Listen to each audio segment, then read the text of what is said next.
Perkenalkan, kami dari kelompok 9. Di sini kami akan membuat video untuk penugasan akhir semester kami. Di sini kami akan memperkenalkan diri kami terlebih dahulu.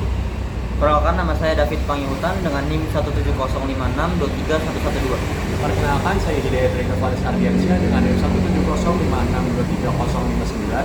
Perkenalkan, nama saya Yanis Rasmita dengan NIM 17056230055.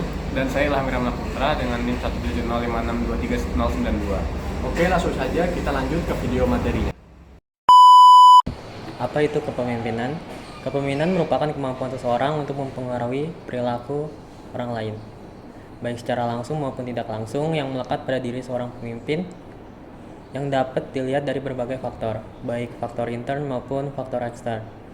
Nah, untuk menjadi pemimpin juga harus memiliki kemampuan komunikasi yang baik, kreatif, dan memiliki keingintahuan yang besar.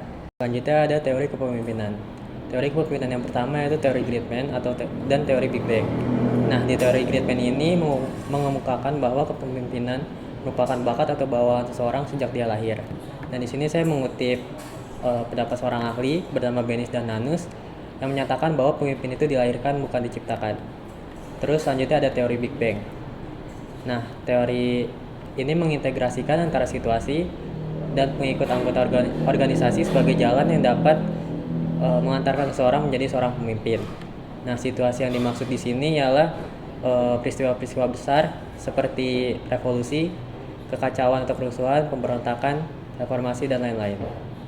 Selanjutnya yang kedua yaitu teori sifat atau karakteristik kepribadian.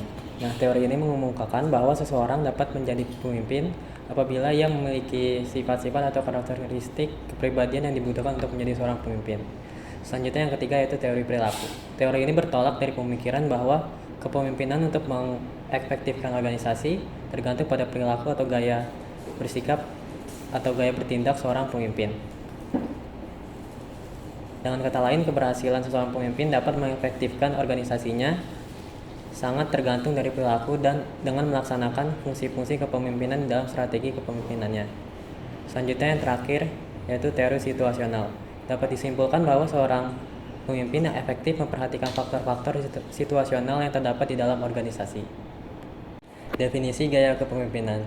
Nah, di sini saya mengambil pendapat seorang ahli bernama Nawawi yang menyatakan bahwa gaya kepemimpinan itu merupakan perilaku atau cara yang dipilih dan dipergunakan seorang pemimpin dalam mempengaruhi pikiran, perasaan, sikap, dan perilaku para anggota bawahannya. Selanjutnya yaitu jenis-jenis gaya kepemimpinan. Yang pertama, gaya kepemimpinan yang autokratik, yang dimana pemimpin ini menentukan semua kebijakannya, kemudian memberikan petunjuk untuk penerapannya. Nah, untuk gaya kepemimpinan ini bisa dibilang seorang pemimpin yang otoriter, yang dimana dia menentukan dari awal hingga akhir cara melaksanakan tugasnya ke anggota bawahannya. Nah, untuk di sini juga seorang anggota ini bisa dibilang tidak memiliki kebebasan. Selanjutnya yaitu gaya kepemimpinan yang demokratik. Nah, di sini pemimpin menyarankan kepada anggota kelompoknya untuk mengembangkan keputusannya sendiri. Nah, untuk gaya kepemimpinan ini cukup bertolak belakang dari gaya kepemimpinan yang pertama, yang dimana di demokratik ini seorang bawahan bisa memiliki banyak kebebasan. Selanjutnya gaya kepemimpinan laissez-faire. Gaya kepemimpinan ini memberikan kebebasan penuh kepada para anggota bawahannya untuk bekerja. Nah, dalam gaya kepemimpinan ini juga seorang pemimpin hanya memberikan persediaan atau sumber daya kepada anggota bawahannya dan memberikan kebebasan penuh untuk bekerja. Untuk pemimpin dalam gaya kepemimpinan ini bisa disebut sebagai liberator. Selanjutnya gaya kepemimpinan transaksional. Kepemimpinan transaksional ini adalah pemimpin yang membimbing atau memotivasi para pengikut mereka pada arah tujuan yang telah ditetapkan dengan cara memperjelas peran dan tugas mereka. Nah, dalam gaya kepemimpinan transaksional ini seorang pemimpin memberikan feedback kepada para bawahannya yang bekerja secara baik. Nah, untuk para bawahan yang tidak bekerja secara baik, pemimpin ini bisa memberikan hukuman. Selanjutnya yang terakhir yaitu gaya kepemimpinan transformasional. Kepemimpinan transformasional ini adalah pemimpin yang menginspirasi para bawahannya untuk menyampaikan kepentingan pribadi mereka dan memiliki kemampuan mempengaruhi yang sangat luar biasa. Pengertian motivasi dalam kepemimpinan. Motivasi adalah kemampuan seorang pemimpin untuk membangkitkan semangat dan antusiasme timnya dalam mencapai tujuan bersama. Strategi untuk membangun motivasi. Yang pertama ada visi yang menginspirasi. Kita semua menginginkan tujuan yang lebih besar dari sekedar gaji bulanan. Pemimpin yang hebat memiliki visi yang jelas dan inspiratif tentang masa depan tim dan organisasi. Visi ini dibagikan dengan jelas dan sering. Dengan visi yang kuat, individu dapat melihat bagaimana kontribusi mereka terkait dengan gambaran yang lebih besar dan menciptakan rasa tujuan dan motivasi intrinsik. Yang kedua ada lingkungan kerja yang positif. Sebagai pemimpin, kita bertanggung jawab membangun budaya kerja yang terbuka, suportif, dan saling menghargai. Ini berarti mendorong keberhasilan bersama dan menciptakan ruang yang aman bagi individu untuk mengambil risiko dan belajar dari kesalahan. Yang ketiga ada pengakuan dan penghargaan yang bermakna. Semua orang ingin merasa dihargai atas kerja keras mereka. Namun, penghargaan yang efektif lebih dari sekedar bonus atau tepukan di punggung. Pemimpin yang cerdas memberikan pengakuan yang tulus dan spesifik atas pencapaian individu dan tim. Intinya, pengakuan itu harus bermakna dan menunjukkan bahwa kontribusi mereka benar-benar dihargai. Yang keempat, ada komunikasi sebagai jembatan menuju kepercayaan dan motivasi. Komunikasi yang terbuka dan transparan adalah inti dari kepemimpinan yang memotivasi. Ini berarti menjadi pendengar yang aktif, selalu memberikan feedback yang berkontributif dan mendorong komunikasi dua arah. Ketika individu merasa didengar dan dilibatkan dalam keputusan, mereka akan merasa lebih terhubung dengan tim dan organisasi, yang pada akhirnya meningkatkan motivasi mereka. Yang terakhir, membuka peluang untuk belajar dan berkembang. Orang yang termotivasi selalu ingin belajar dan tumbuh. Sebagai pemimpin, kita dapat menyediakan berbagai peluang pengembangan profesional bagi tim dan organisasi, seperti pelatihan, mentoring, atau kesempatan untuk mencoba hal baru. Ini menunjukkan bahwa Anda berinvestasi pada masa depan mereka dan membantu mereka mencapai potensi penuh mereka. Selanjutnya ada manfaat motivasi dalam kepemimpinan. Yang pertama ada meningkatkan produktivitas kerja, yang kedua ada menciptakan budaya kerja yang positif, yang ketiga ada menciptakan retensi karyawan, dan yang terakhir mencapai tujuan organisasi. Pengertian pemberdayaan. Pemberdayaan adalah proses memberikan individu kekuatan dan kemampuan untuk mengambil keputusan dan bertindak secara mandiri.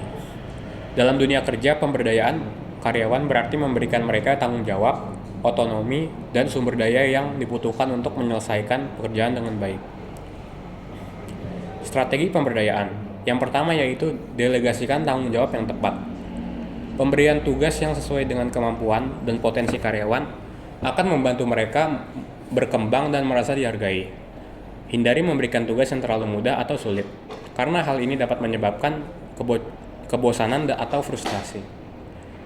Selanjutnya yaitu berikan otonomi. Berikan kekuasaan kepada karyawan untuk membuat keputusan dan menyelesaikan pekerjaan dengan caranya sendiri. Hal ini akan meningkatkan rasa tanggung jawab dan kepemilikan mereka terhadap pekerjaan. Lalu yang ketiga, berikan dukungan dan bimbingan. Meski diberikan otonomi, karyawan tetap membutuhkan arahan dan bantuan untuk menyelesaikan tugasnya dengan baik. Yang terakhir yaitu dorong komunikasi dan kolaborasi. Dengan menciptakan budaya kerja yang terbuka dan suportif, sehingga karyawan dapat saling bertukar informasi dan bekerja sama dengan baik. Hal ini akan meningkatkan rasa kebersamaan dan motivasi mereka untuk mencapai tujuan bersama. Komunikasi efektif dalam kepemimpinan. Komunikasi yang efektif adalah kunci utama dalam kepemimpinan. Pemimpin yang mampu berkomunikasi dengan baik tentu dapat menginspirasi, memotivasi, dan juga membimbing tim atau anggotanya untuk mencapai tujuan bersama. Berikut beberapa strategi untuk menciptakan komunikasi yang efektif. Yang pertama, jelas dan singkat. Sampaikan pesan dengan jelas, ringkas, dan mudah dipahami. Hindari penggunaan kata-kata ataupun bahasa yang rumit. Pastikan pesan terstruktur dengan baik dan memiliki poin-poin yang penting dan jelas. Gunakan contoh dan ilustrasi untuk membantu audiens memahami pesan Anda. Yang kedua, terbuka dan jujur. Berkomunikasi secara terbuka dan jujur dengan tim ataupun anggota Anda. Bangun kepercayaan dengan bersikap transparan dan membagikan informasi yang penting. Kita harus juga mau mengakui kesalahan dan jelaskan bagaimana kita berencana untuk memperbaikinya dan buktikan bahwa memang kita menyesali perbuatan dan dapat memperbaiki kesalahan kita. Ciptakan lingkungan di mana tim merasa nyaman untuk mengungkapkan pendapat dan ide mereka. Yang ketiga, mendengarkan dengan aktif. Luangkan waktu untuk mendengarkan tim ataupun anggota kita dengan seksama. Berikan perhatian penuh dan tunjukkan bahwa kita menghargai apapun yang mereka katakan. Ajukan pertanyaan klarifikasi untuk memastikan bahwa kita memahami dengan benar apa yang mereka sampaikan. Hindari menyela ataupun mendominasi percakapan. Yang keempat, berempati dan menghargai. Berusahalah untuk memahami sudut pandang tim ataupun anggota kita dan tunjukkan empati terhadap perasaan mereka. Hargai perbedaan individu dan ciptakan lingkungan yang inklusif. Berikan pengakuan dan penghargaan atas kontribusi ataupun pencapaian yang sudah tim kita dapatkan dan lakukan. Yang terakhir, konsisten dan terpercaya. Pastikan kata-kata dan tindakan kita selaras. Hindari membuat janji yang tidak dapat kita tepati. Tepati waktu dan penuhi komitmen kita. Bersikaplah profesional dan jaga integritas. Selanjutnya, manfaat komunikasi efektif dalam kepemimpinan. Komunikasi yang efektif tentu memiliki banyak manfaat dalam kepemimpinan. Di antaranya, yang pertama meningkatkan motivasi dan keterlibatan. Ketika tim ataupun anggota kita merasa didengar dan dihargai, mereka lebih cenderung termotivasi dan terlibat dalam pekerjaan mereka. Yang kedua, membangun kepercayaan dan rasa hormat. Komunikasi yang terbuka dan jujur membantu membangun kepercayaan dan rasa hormat antara pemimpin dan tim ataupun anggotanya, meningkatkan produktivitas dan efisiensi. Komunikasi yang jelas dan ringkas membantu tim ataupun anggota untuk memahami tugas dan tanggung jawab mereka dengan lebih baik yang dapat meningkatkan produktivitas dan efisiensi. Selanjutnya, mengurangi konflik dan kesalahpahaman. Komunikasi yang efektif dapat membantu mencegah konflik dan kesalahpahaman yang dapat menghemat waktu dan energi. Meningkatkan inovasi dan kreativitas. Ketika tim merasa nyaman untuk mengungkapkan ide mereka lebih cenderung ataupun lebih aktif untuk berinovasi dan kreatif. Dan yang terakhir, mencapai tujuan bersama. Dengan adanya komunikasi efektif, tentu bisa menjadi kunci untuk mencapai tujuan bersama. Nah, dengan menerapkan strategi-strategi di atas, pemimpin dapat menciptakan komunikasi yang efektif dan menuai banyak manfaat, baik bagi diri mereka sendiri, tim ataupun anggotanya, serta organisasinya. Selanjutnya, implementasi gaya kepemimpinan. Untuk implementasi ini saya mengambil contoh seorang manajer operasional di Cafe Clay Coffee Space yang bernama Ilham Nurdiansyah, yang dimana ia ini menerapkan gaya kepemimpinan yang demokratis, yang dimana Ilham Nurdiansyah ini mengadakan pertemuan dengan setiap timnya untuk membahas masalah serta mengambil keputusan. Contohnya itu ketika ia akan menambahkan menu baru. Terus selanjutnya juga Ilham Nurdiansyah ini tidak hanya mengambil keputusan sendiri, namun ia juga berkolaborasi dengan timnya untuk pengambilan keputusan. Contohnya ketika ia memilih vendor baru untuk menunya. Selanjutnya ada contoh pengimplementasian dalam membangun motivasi di Clay Coffee Space. Nah, di sini tuh di Clay Coffee Space diterapkan itu salah satu contohnya itu di sana itu diciptakan lingkungan kerja yang positif yang dimana itu bisa membangun motivasi para karyawan. Nah, di sana Bapak Ilham Nurdiansyah selaku manajer operasional menciptakan budaya kerja yang positif. Dia mendorong komunikasi terbuka dan saling menghargai.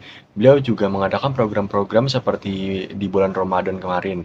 Beliau membuat program yang bertujuan untuk memberikan motivasi kepada karyawan. Ketika ada penjualan paket yang bisa mereka lakukan, maka mereka akan mendapatkan fee dari paket tersebut.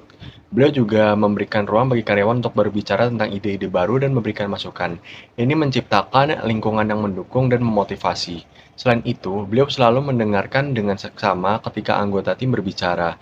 Dia memberikan umpan balik yang konstruktif dan memastikan setiap orang merasa didengar. Ketika ada perubahan dalam menu atau prosedur, beliau berkomunikasi secara transparan. Beliau mengkomunikasikan secara dua arah yang dimana itu dapat memperkuat kepercayaan dan motivasi tim untuk kolaborasi. Baik, selanjutnya adalah contoh pengimplementasian pemberdayaan di Clay Coffee Space, yaitu dengan adanya pemberian otonomi. Di sana para manajer memberikan kebebasan kepada karyawan untuk memilih metode kerja mereka sendiri. Namun hasilnya harus tetap sesuai dengan standar yang telah ditetapkan oleh perusahaan. Otonomi ini meningkatkan rasa tanggung jawab dan kepemilikan karyawan terhadap pekerjaan. Selain itu, mereka juga memberikan dukungan dan bimbingan. Pertemuan rutin membahas kemajuan proyek dan memberikan arahan yang diperlukan. Mereka memastikan karyawan memiliki pengetahuan dan keterampilan yang diperlukan untuk menyelesaikan tugasnya dengan baik.